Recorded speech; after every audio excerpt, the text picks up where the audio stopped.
Morning everyone. बच्चों, आज हम बीए पाठ द्वितीय में यूके के संविधान में संसद की रचना और उसकी शक्तियों का अध्ययन करेंगे। जैसा कि पूर्व में मैंने आपको पिछली कक्षा में बताया कि ब्रिटेन में संसदीय सर्वोच्चता है, क्योंकि वहाँ एकात्मक शासन व्यवस्था है और संपूर्ण देश के लिए कानूनों का निर्माण संसद ही करती है। वहाँ राज्यों का अलग से अधिकार नहीं है कि वो अपने अनुसार अपने कानूनों का निर्माण कर लें।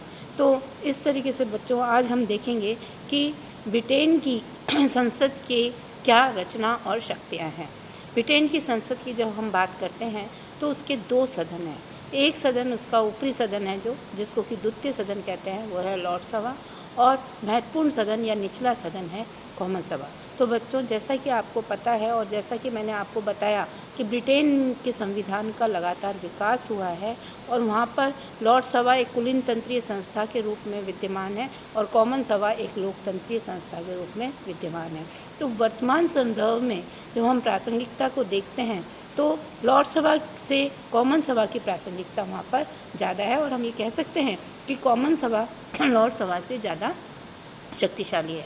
तो हम इसकी रचना की जब हम बात करते हैं तो सबसे पहले हम देखते हैं कि लॉर्ड सभा की रचना क्या है, इसका कार्यकाल कैसा है, इसकी शक्तियाँ क्या हैं और इसकी आलोचनात्मक क्या इसका मूल्यांकन किया जा सकता है। तो लॉर्ड सभा इंग्लैंड की लोकतंत्रात्मक प्रणाली में एक कुलीन तंत्रीय संस्था है, क्योंकि इसकी सदस्यता का आधार वंशानुगत होता है और 19वीं सदी तक लॉर्ड सभा के पास काफ़ी शक्तियाँ थी और लॉर्ड सभा एक प्रमुख संस्था के रूप में मानी जाती थी और कॉमन सभा के बराबर ही शक्तियाँ रखती थी।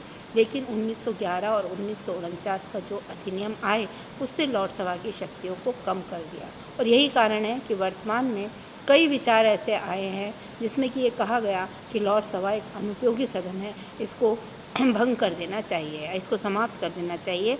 लेकिन ये एक आवश्यकता है कि संसद के दो सदन हों ताकि एक सदन दूसरे सदन की मनमानी पर रोक लग सके। तो इसी के लिए वहाँ पे अभी लॉर्ड सभा को बनाए रखा गया है।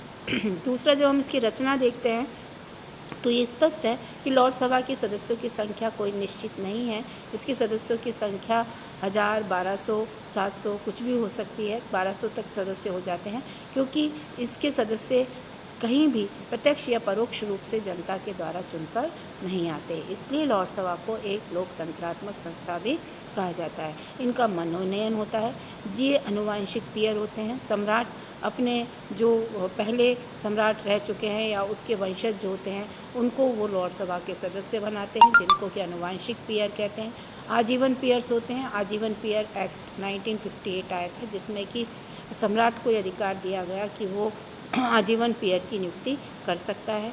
इसके अलावा इसमें जितने भी प्रधानमंत्री से जुड़े हुए जो व्यक्ति हैं ये सब भी इसके सदस्य होते हैं। इसकी सदस्य संख्या 1000, 1200 तक भी जा सकती है। इसकी जब हम रचना की बात करते हैं तो इसमें 4 तरह के सदस्य होते हैं, और बच्चों, लॉर्ड सभा के जो सदस्य होते हैं उनको पीयर भी कहा जाता है। सबसे पहले आध्यात्मिक लॉर्ड होते हैं। आध्यात्मिक लॉर्ड की संख्या 6 होती है। जैसा कि नाम से ही आपको पता है, आध्यात्मिक लॉर्ड जो है चर्च के पादरी होते हैं, इनकी संख्या 26 होती है, और ये बिशप, ये सब आध्यात्मिक लॉर्ड होते हैं। दूसरे, वंशानुगत या पैतृक वंशानुगत आधार पर चुने जाते हैं। जैसा कि मैंने बताया कि सम्राट जो पहले राजघराने से संबंधित व्यक्ति हैं या जो अच्छे उच्च वर्ग के हैं उन व्यक्तियों को ये नियुक्त कर देते हैं, तो ये वंशानुगत कहलाते हैं। आजीवन पीयर एक्ट 1958 में आया था। उसके अंतर्गत सम्राट को प्रधानमंत्री के परामर्श से आजीवन पीयर चुनने का अधिकार दिया गया कि वो आजीवन पीयर चुन सकते हैं। सम्राट सामाजिक और राजनीतिक जीवन में जो अच्छे व्यक्ति होते हैं, जो अनुभव रखते हैं, उनको वो राजनीतिक पीयर के रूप में चुन लेती है। और इसी के साथ जो 4th कैटेगरी है वो है लॉ लॉर्ड्स, यानी कि लॉर्ड्स ऑफ अपील।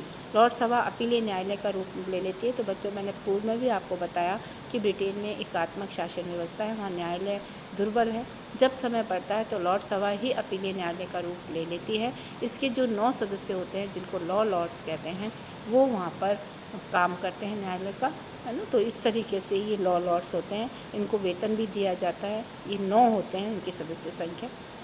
अगर हम देखें बच्चों, तो लॉर्ड सभा की स्थिति पूर्व में बहुत ही सशक्त थी, बहुत ही सुदृढ़ थी, क्योंकि जैसा कि मैंने आपको बताया कि ब्रिटेन में पहले राजतंत्र बहुत सशक्त था, फिर लॉर्ड सभा जो पार्लियामेंट बनी उसमें लॉर्ड सभा में राजतंत्र का प्रतिनिधित्व रहा, तो वो एक कुलीन तंत्रीय संस्था के रूप में आई। कॉमन सभा एक पार्लियामेंट थी, मॉडल पार्लियामेंट के रूप में आई, एक जनप्रतिनिधि सदन था। लेकिन लॉर्ड सभा की रचना को यदि हम देखें तो 1958 के बाद में इसमें सुधार हुए हैं। पहला तो इसमें ये सुझाव हुआ है, सबसे पहले आजीवन पीयर एक्ट 1958 आया, उसमें ये व्यवस्था की गई कि सम्राट जो है या जो सम्राज्ञी है, रानी है, वो महिलाओं को भी लॉर्ड सभा का सदस्य बनाएगी। 1958 से पहले महिला जो थी वो लॉर्ड सभा की सदस्य नहीं होती थी, तो ये कहा गया कि जितनी हम समानता की बात करते हैं तो महिलाओं को भी ये अधिकार है कि वो भी लॉर्ड सभा की सदस्य बन सकती हैं। दूसरा सुधार ये हुआ कि 1958 से पूर्व पहले 90% वंशानुगत पेयर होते थे, और ये वंशानुगत पेयर बहुत ही अनुदारवादी होते थे, जो कि किसी भी परिवर्तन को स्वीकार नहीं करते थे, बहुत रिजिड होते थे, जो उच्च वर्ग से संबंधित होते थे। इनको जनता की अपेक्षाओं का, उनकी आवश्यकताओं का कुछ अनुमान नहीं होता था। तो बाद में ये व्यवस्था हो गई कि आजीवन पेयर जो एक्ट है उसने आजीवन पेयर्स की अनुमति दे दी। उससे क्या हुआ कि वंशानुगत पेयर की संख्या केवल 12% ही रह गई। तो ये भी एक महत्वपूर्ण सुधार रहा। लॉर्ड सभा के सदस्यों के जब हम विशेष अधिकारों को देखते हैं तो ऐसे तो ये एक अनुपयोगी सदन है, लेकिन इसके सदस्यों के पास कुछ विशेष अधिकार है जिसके माध्यम से वो अपने बातों को सदन में रख सकते हैं, या कॉमन सभा को भी वो सुझाव देने का काम कर सकते हैं, क्योंकि द्वितीय सदन तो है लेकिन सुझाव समय समय पर ये देता रहता है। तो पहला इसका जो अधिकार है वो यही है कि लॉर्ड सभा के सदस्यों को भाषण देने की स्वतंत्रता है। वो अपना वक्तव्य निर्बाध रूप से रख सकते हैं, उनको रोका नहीं जाता है, और ये सदन की जब कार्यवाही होती है तो हर सदस्य अपना भाषण देता है। दूसरा, उनके ऊपर सदन के किसी भी बात के आधार पर अगर उन्होंने सदन में कोई बात कही है और वो बात यदि किसी को गलत लगती है तो वो उस पर मुकदमा नहीं चला सकता। जो उन्होंने सदन में बात कही है उसके आधार पर उनके ऊपर मुकदमा नहीं चल सकता। तीसरा है, सदन के सत्र के समय उन्हें गिरफ्तारी भी उनकी नहीं हो सकती है। फोर्थ है, लॉर्ड सभा के सदस्य व्यक्तिगत रूप से सम्राट के पास पहुंच जाते हैं, उनसे बातचीत कर लेते हैं, सलाह दे देते हैं, उनको सुझाव दे देते हैं। इन कॉमन सभा के जो सदस्य हैं वो व्यक्तिगत रूप से नहीं पहुंच पाते हैं, वो स्पीकर के माध्यम से ही पहुंच पाते हैं। तो ये तो बच्चों ये हो गया कि लॉर्ड सभा के सदस्यों के पास क्या विशेष अधिकार हैं। वेतन और भत्ते, तो ये आपको स्पष्ट होना चाहिए कि लॉर्ड सभा के सदस्यों को वेतन नहीं दिया जाता। केवल जो 9 सदस्य होते हैं जो कि लॉ लॉर्ड्स होते हैं उनको ही वेतन दिया जाता है, बाकी उन सदस्यों को वेतन नहीं दिया जाता है। उनको एक दैनिक भत्तों की व्यवस्था होती है, उस भत्ते से ही लॉर्ड सभा के सदस्य जब आते हैं लॉर्ड सभा की मीटिंग में तो उनको ये भत्ते दिए जाते हैं। इसके बाद अगर हम देखें तो लॉर्ड सभा की गणपूर्ति क्या है, तो बच्चों ये एक बहुत विशेष चीज़ है। गणपूर्ति का अर्थ होता है कि किसी भी बैठक को होने के लिए आवश्यक सदस्यों की संख्या क्या होनी चाहिए, आवश्यक सदस्य कितने होने चाहिए।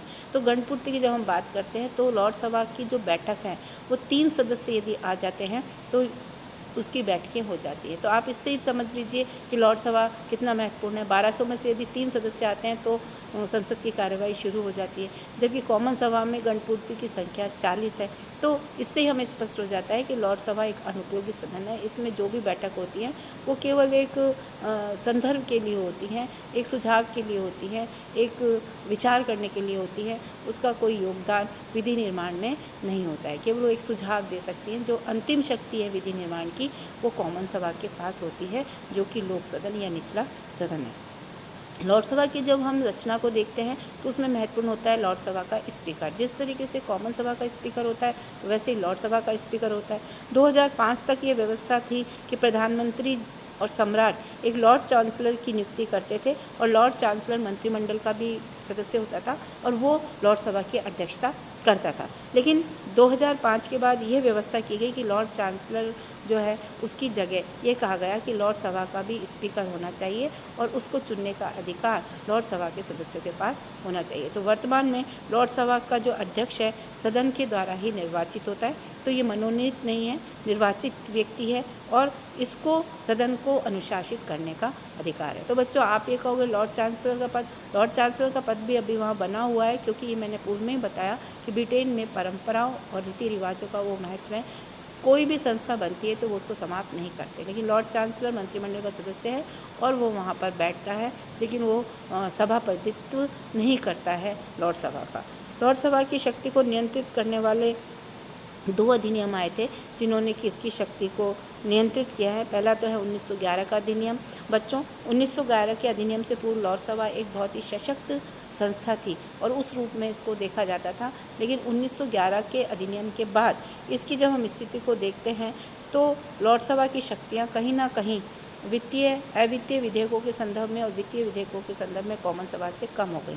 अब लॉर्ड सभा जो है वित्तीय विधेयकों को 1 माह तक रोक सकती है और अवित्तीय जो विधेयक होते हैं उनको वो 2 साल से ज़्यादा नहीं रोक सकती, केवल 2 साल तक वो रोक सकती है। ये इसके बावजूद भी यह निश्चित है कि जो भी कानून निर्माण के समय संदर्भ में अंतिम निर्णय होगा वो कॉमन सभा का ही होगा, लॉर्ड सभा का उसमें कोई भी योगदान नहीं है। दूसरा हम देखें 1949 का संसदीय अधिनियम।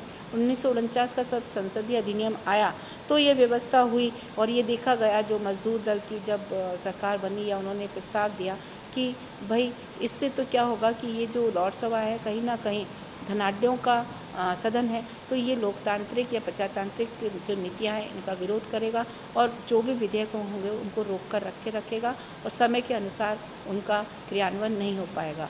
तो इस जो विधेयक आया 1911, इसके माध्यम से ये कहा गया कि अवित्तीय विधेयक को जो पहले 2 साल तक रख सकती थी लॉर्ड सभा, अब वो उसको उसकी अवधि 1 साल कर दी कि वो केवल 1 साल तक रख सकती है। और ये भी कहा गया कि यदि 1 वर्ष में लॉर्ड सभा ने किसी विधेयक को पारित नहीं किया और कॉमन सभा में 2 बार पारित हो जाता है उस 1 वर्ष की अवधि में, तो वो पारित ही माना जाएगा। तो कुल मिला के बच्चों ये स्पष्ट हो गया कि विधि निर्माण के संदर्भ में लॉर्ड सभा की बजाय कॉमन सभा ज़्यादा शक्ति रखती है। ये एक नगण्य संस्था है।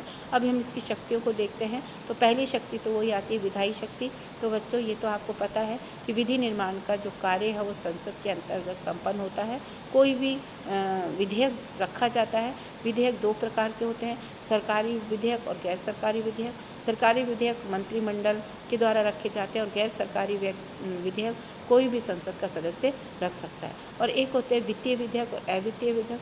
वित्तीय विधेयक जो कि बजट से जुड़े हुए होते हैं, जिसको कि वित्त मंत्री रखता है। वित्तीय विधेयक हमेशा कॉमन सभा में ही रखा जाता है, सर्वप्रथम कॉमन सभा में रखा जाता है और उसके पश्चात वहाँ जब वो 2/3 बहुमत से पारित हो जाता है तो लॉर्ड सभा में आता है। लॉर्ड सभा उसमें काट छाट नहीं कर सकता। अगर उसे कुछ संशोधन करना होता है तो अपने सुझाव लेकर कॉमन सभा में लौटा देता है। कॉमन सभा उस संदर्भ में जो भी निर्णय लेती है उसके आधार पर ही वो लागू हो जाता है। तो इस प्रोसेस में आपने देखा कि जो लॉर्ड सभा है उसकी शक्तियाँ नगण्य हैं। अवित्तीय विधेयकों के संदर्भ में भी इसकी शक्ति केवल 1 साल की कर दी और उसमें ये भी कह दिया कि यदि 1 साल की अवधि में किसी विधेयक को लॉर्ड सभा ने पारित नहीं किया है और कॉमन सभा यदि 2 बार उसको बहुमत के आधार पर पारित कर देती है तो पारित ही माना जाएगा। तो कुल मिलाकर ये एक इसकी विधायी शक्तियाँ नगण्य हैं। वित्तीय शक्ति को देखें तो वित्तीय शक्तियाँ भी इसकी न्यून है, क्योंकि वित्तीय विधेयक कॉमन सभा में रखा जाता है। संपूर्ण जो कोष पर नियंत्रण होता है वो कॉमन सभा का ही नियंत्रण होता है। कहाँ खर्च करना है हमें, कहाँ हमें कौन कौन सी योजनाएं चलानी है, कहाँ कितना हमें ऋण देना है, ये सारे जो डिसीज़न है ये कॉमन सभा ही लेती है। कार्यपालिका से संबंधित शक्तियाँ, कार्यपालिका से संबंधित शक्ति यदि हम देखें तो लॉर्ड सभा का जो कंट्रोल है वो कम होता है कार्यपालिका के ऊपर। प्रधानमंत्री चूँकि कॉमन सभा से ही आता है, सारे मंत्री चूँकि कॉमन सभा से ही होते हैं, तो जो मंत्रिमंडल है वो लॉर्ड सभा के प्रति उत्तरदायी नहीं होता बल्कि कॉमन सभा के प्रति उत्तरदायी होता है। तो प्रश्न पूछने का अधिकार कॉमन सभा प्रश्न पूछती है, उसी तरीके से लॉर्ड सभा को भी प्रश्न पूछने का अधिकार है, क्योंकि लॉर्ड सभा का जो लॉर्ड चांसलर है वो मंत्रिमंडल का सदस्य होता है। तो लॉर्ड सभा को यह अधिकार है कि वो प्रश्न पूछ सकती है सरकार से और उनके किसी भी कार्य की वो ब्यौरा ले सकती है, उसमें वो सुझाव भी दे सकती है। तो बच्चों, आज हमने यह अध्ययन किया कि लॉर्ड सभा की क्या शक्तियाँ हैं, इसकी रचना क्या है। अब आगे हम नेक्स्ट क्लास में अध्ययन करेंगे लॉर्ड सभा की आलोचनात्मक समीक्षा, इसमें दोनों पक्ष आएंगे, पक्ष में और विपक्ष में।